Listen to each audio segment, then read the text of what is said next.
Le dernier quart d'heure de Smart Bourse, chaque lundi soir à 17h45 en direct. C'est le quart d'heure américain qui nous permet de retrouver en visioconférence Pierre-Yves Dugas, notre correspondant américain. Bonsoir et bienvenue Pierre-Yves. Ravi de vous retrouver avec un mois de mai qui a un peu moins de lundi que les autres mois d'habitude. Donc c'est vrai que c'est un rendez-vous qui a pu être suspendu pendant ces quelques lundis off. Pierre-Yves, néanmoins, on se retrouve toujours avec le même sujet.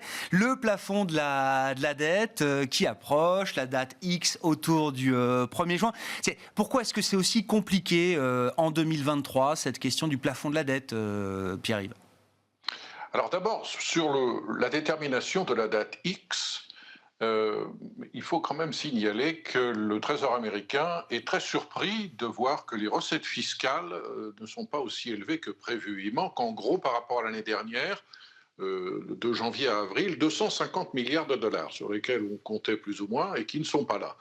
Ce qui explique en partie que les tractations sur le relèvement du plafond de la dette se sont engagées très tard parce que le Trésor américain ne se rendait pas compte que la date X, c'est-à-dire la date du défaut catastrophique qui pourrait intervenir pour le Trésor américain si le plafond de la dette n'était pas relevé, on ne pensait pas que cette date interviendrait début juin, on pensait qu'elle serait plutôt en juillet ou en août. Comment se fait-il qu'il manque 250 milliards de dollars, by the way? Toutes sortes d'explications. D'abord, un rattrapage par rapport à l'année précédente. Les recettes fiscales s'étaient envolées post-Covid, et maintenant qu'on a digéré cette explosion de l'activité, les choses reviennent un petit peu à la normale. Et puis le système fédéral fiscal américain, semble-t-il, est en train de ressembler un petit peu à ce qu'il est devenu en Californie. C'est-à-dire qu'il s'appuie de plus en plus sur la taxation des plus riches.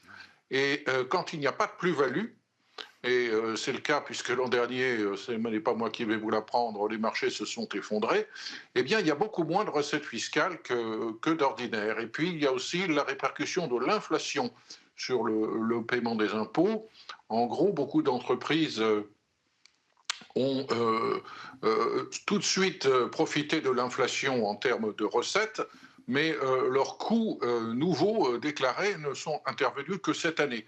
Donc, ce qu'elles avaient payé en supplément de taxes l'an dernier ne se reproduit pas cette année. Un point important, depuis, je dirais, 24 heures, les républicains et les démocrates ont cessé de s'insulter.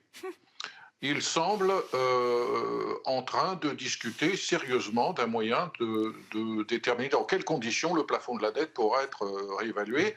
Deuxième point stupéfiant qui nous a tous choqués, journalistes, c'est que le président Biden, probablement délibérément, encore qu'il puisse se tromper, a employé à 2 reprises le mot négociation. Lui qui, depuis 6 mois, nous dit « je ne négocierai jamais » le relèvement du plafond de la dette. Le plafond de la dette doit être relevé. Nous pouvons négocier sur les questions budgétaires, mais pas sur le relèvement du plafond de la dette. Pas question de lier les deux. Il a admis que la négociation était engagée. Cette négociation se fait dans le secret au niveau des conseillers des leaders du Congrès et des conseillers du président Biden. Une réunion au sommet devait avoir lieu vendredi. Elle n'aura lieu que demain mardi. On verra si les choses progressent. Pour le moment, en tout cas, le ton et la discrétion sont relativement encourageants, encore qu'il est clair que les deux parties sont très éloignées l'une de l'autre. Je ne sais pas à son combientième plafond de la dette Joe Biden en est dans sa carrière, mais il commence, comme beaucoup d'autres, à avoir un peu l'habitude de ce genre de phénomène et de séquence. Pierre, est-ce qu'on arrive à retrouver un schéma, quelque chose qui ressemblerait à une pattern d'une certaine manière et qui permettrait de se rassurer en disant voilà, il y a quelques semaines on s'insultait, quelques semaines après on ne s'insulte plus, même on est capable de mener des négociations et donc tout ça permettant d'arriver au compromis que tout le monde attend autour du 1er juin? Alors, il faut bien regarder les calendriers. C'est compliqué le calendrier législatif américain. À supposer que les staffers s'entendent et qu'on fasse un compromis de dernière minute entre leaders démocrates et républicains, il va falloir faire avaler ça aux 2 chambres du Congrès. Ça n'est pas évident parce que la fenêtre où les 2 chambres sont en session plénière jusqu'au mois de juin, elle n'est que d'1 semaine. Donc ce petit détail du calendrier est important. Alors naturellement, les choses peuvent changer. Une chose qui serait vraiment, vraiment utile, ça serait de donner du temps un peu plus à tout le monde et d'acter le fait que la négociation s'est engagée de manière suffisamment constructive pour que l'on repousse, ne serait-ce que d'un mois, voire moins, cette date X. Autrement dit, procéder à un relèvement bref et temporaire du plafond de la dette, le temps de dégager un compromis plus substantiel. Traditionnellement, Mitch McConnell, le leader républicain du Sénat, joue un rôle important parce que c'est parmi les républicains le plus pragmatique et il n'a pas, à la différence de son homologue républicain à la Chambre des représentants, il n'a pas à subir une pression aussi forte de la part de l'extrême droite du Parti républicain. Mitch McConnell est connu pour, dans les dernières heures qui interviennent avant l'ultimatum, pour être l'homme qui arrive à ficeler des compromis. Tous les regards s'étaient portés sur lui il y a quelques jours. Il a dit, vous savez, moi je n'ai aucune solution particulière.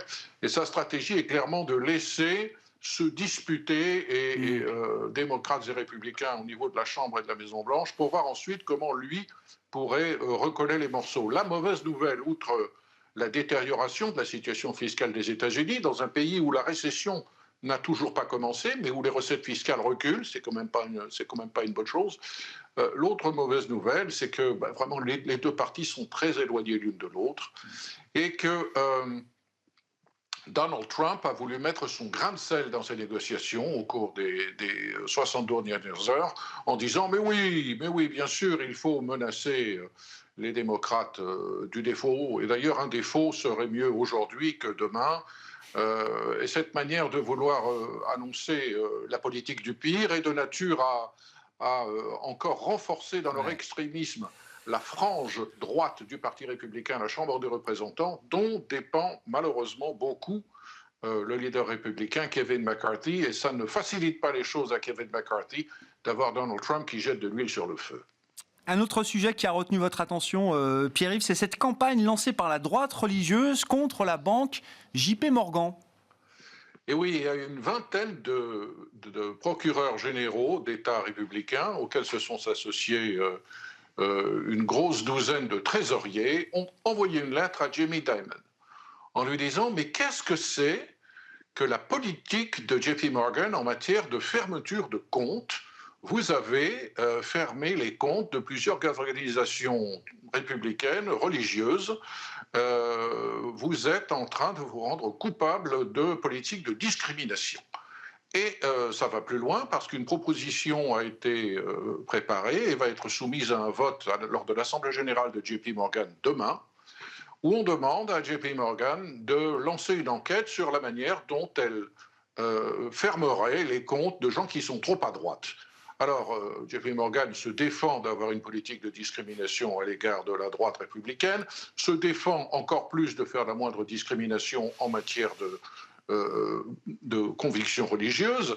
Néanmoins, cela nous montre que les républicains ont employé les méthodes de la gauche démocrate pour faire valoir leur point de vue et ils ont préparé eux-mêmes un système de scoring.